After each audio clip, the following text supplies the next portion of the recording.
Hello and welcome to another Raggy's Beers, Wines and Spirits review.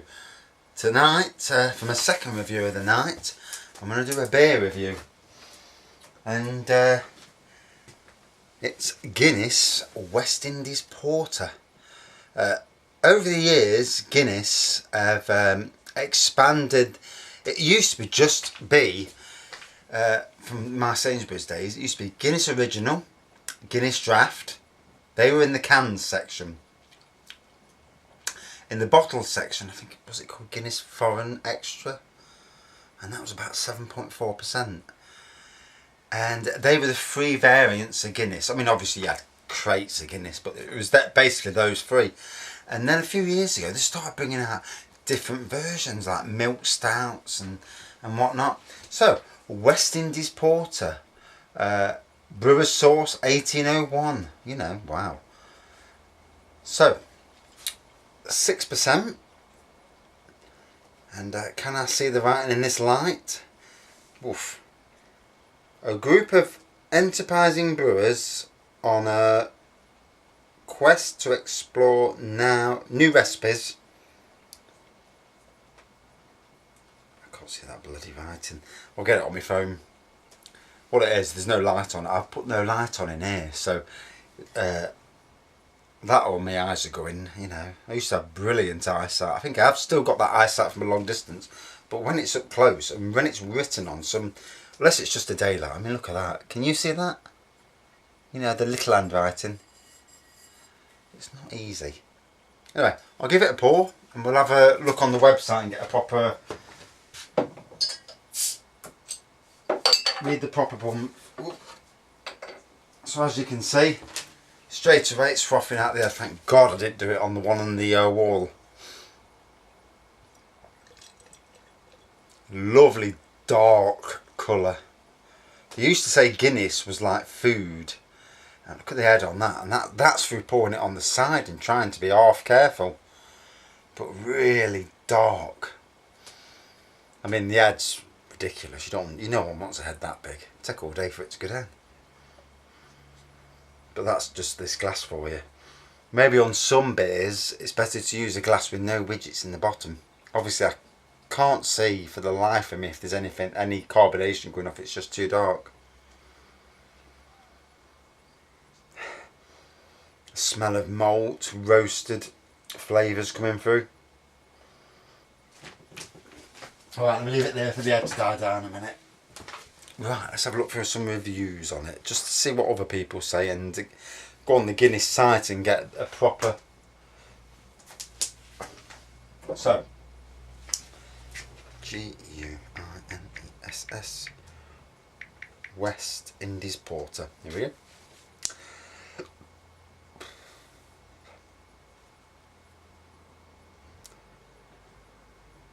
So wait for the website to load up. I mean, look, it's not dissipating at all, the head, you know. So, a deep, rich and characterful porter with hints of toffee and chocolate. The aroma is toffee, caramel, slight chocolatey notes, and the bloody screen's gone off. Bring me back my screen.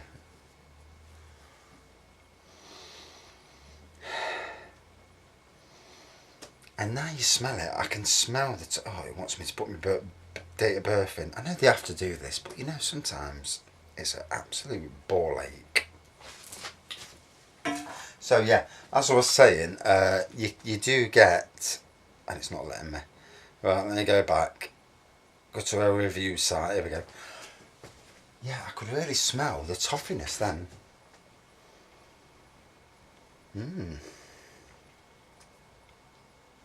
Just gotta wait for my page to load.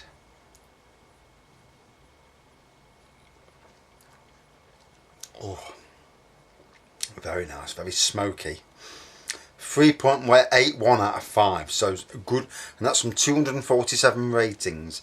So obviously well liked, and that head's taking some time to go down. Obviously 6% volume, if I hadn't already said that. Oh my God, somebody's written a review, and that, I don't know if you can see that, but that is a ridiculous review. I'm not Paying no notice to that. I mean, yeah. What did he give it? 4.09 out of 5. Jesus. So, really a nice offering from Guinness. A thick and lasting head, definitely. Nice nose with that typical in the peeling Guinness sour note. Nice body with some complex flavours of roasted chocolate. Yeah, you definitely get the roasted chocolate. The hop finish is spot on, standing up to the semi-sweet malt side.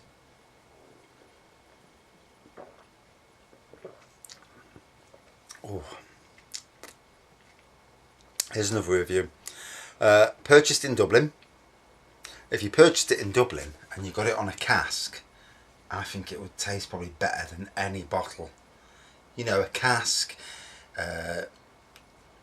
it's always going to be better, you know, well, always should be better. Pores opaque, dark brown in colour with a 1-inch head. Taste is toffee, leather and earthy hops.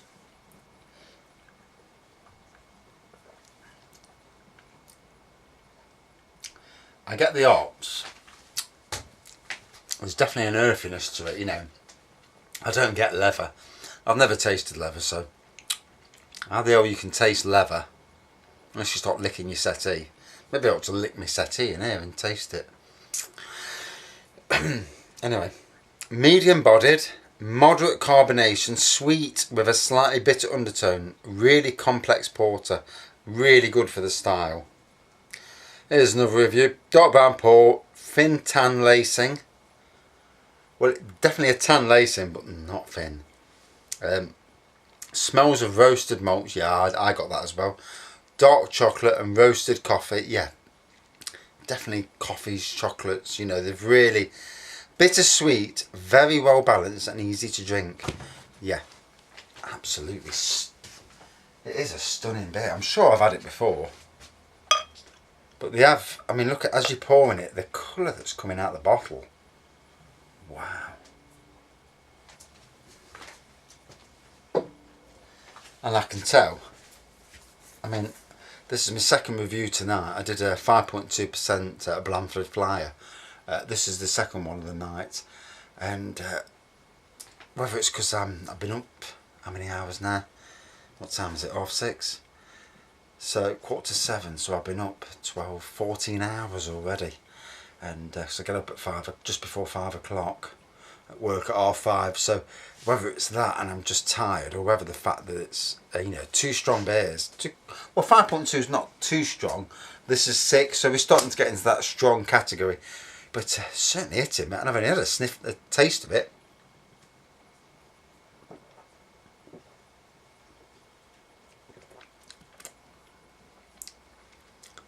Friends at work always used to say, Guinness tastes like liquid food.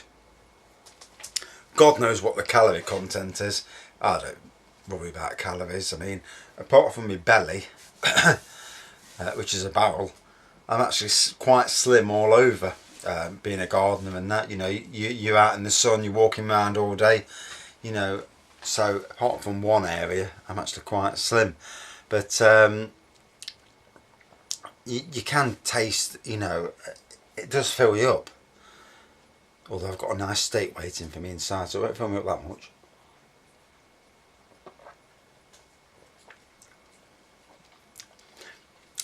With the flavours aside, it's got that Guinness, you know, Guinness taste to it, and it's ever so easy to drink, you know, no nasty aftertastes. Yeah, definitely all the roasted complex flavours definitely come through. Chocolates, coffee and the malt, and a very, very pleasant drink.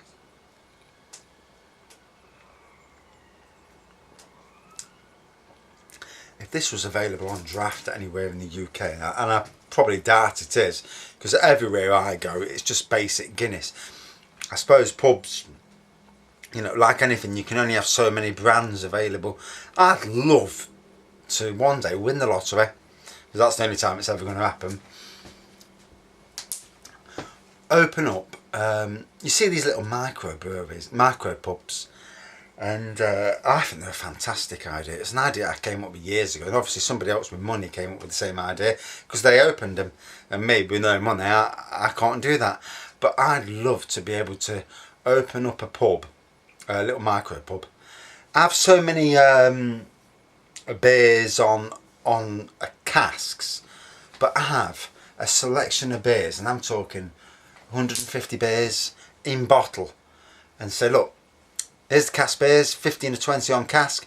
There's the bottle beers, 150 of them, and God, you should be able to, get some good business, because if you've got beers from all over the world, not just your standard beers, but beers from all over, people are going to want to try them. I walk into any of the big supermarkets, I see something new, I want it, I want to try it. I mean, there was a stage when I tried every single beer in every single supermarket, and then I left it 6 months. They have range reviews, and in these range reviews they will take out so many brands, sometimes even good sellers. They'll just take them out because they want to refresh that particular range. And obviously now the new fad now is to have single cans. It started about 2 years ago. I think Morrison's were the first ones, and they always do seem to be the first. They do seem to be the leaders in that in the beer ranges with single cans. And now you've got single cans, big, like you've got what they call a plinth. A plinth is something like, it's about 4 foot wide, and floor, and you'll get 3 or 4 shelves with just single cans on, and it's unheard of. When I left in 2015, Sainsbury's, we didn't have any single canned, not that I can remember anyway. No, we didn't. And we didn't have any casks, kegs. And since then, kegs, in Morrison's now, you go into Morrison's and you've got a plinth full of kegs, and you've got half a plinth full of, in fact no, a full plinth full of single cans, or close to a full plinth. And it's amazing how fashions change, not only throughout everything else, but in the beer industry as well. And keeping up with every single variety, it is a mission, But if you're a fan of beers and a fan of tasting beers, I mean, some beers do taste nasty. Some of the wheat beers, I've had them, don't like them. Duval, one of my best mates, bought me a bottle of Duval, and it was absolutely bloody rancid. And I mean, I had to tell him it was lovely, but we're also, of course, as people like certain beers. Some people would look at ginger beers and hate ginger beers. I love ginger beers, so But anyway, before I go off on too much of a tangent, this Guinness, absolutely spot on.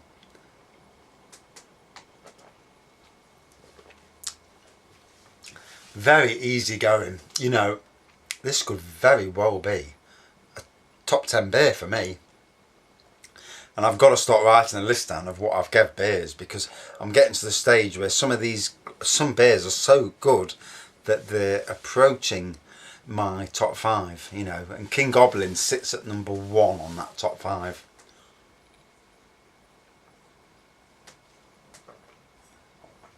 Ooh. Lovely flavours, you get flavours, no nasty aftertaste. You get an aftertaste, but it's a pleasant aftertaste. Pleasant drinking. If you love Guinness and you love porters or stouts, it's definitely one to try. Definitely.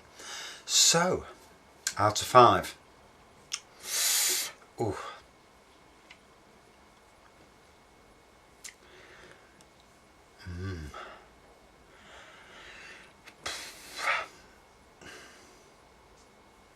I'm going to give it a massive 4.7 out of 5. It is that good. I've got to try the Foreign Extra again just to refresh my memory, because you try all these beers but you forget over the years. Some you see all the time, some you try all the time, but yeah, I've got to try it. But yeah, fantastic. Oof. And now I've got to make my son his dinner and me dinner while I'm half drunk.